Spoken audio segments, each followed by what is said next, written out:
Hello, everyone. The question is 12 divided by 12 divided by 10 times 10. So first, 12 divided by 12 is 1.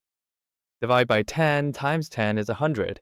Now, the answer is 1 over 100. This is the answer, but this is the wrong answer.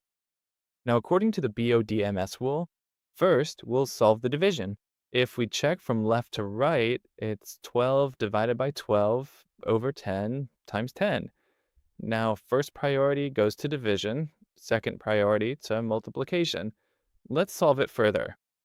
We'll change the division to multiplication, and we'll reverse 12 over 10. 10 over 12 and 12 over 10, when we change the division to multiplication, then multiply by 10, the 12s will cancel each other out. Now, 100 times 10 equals 100.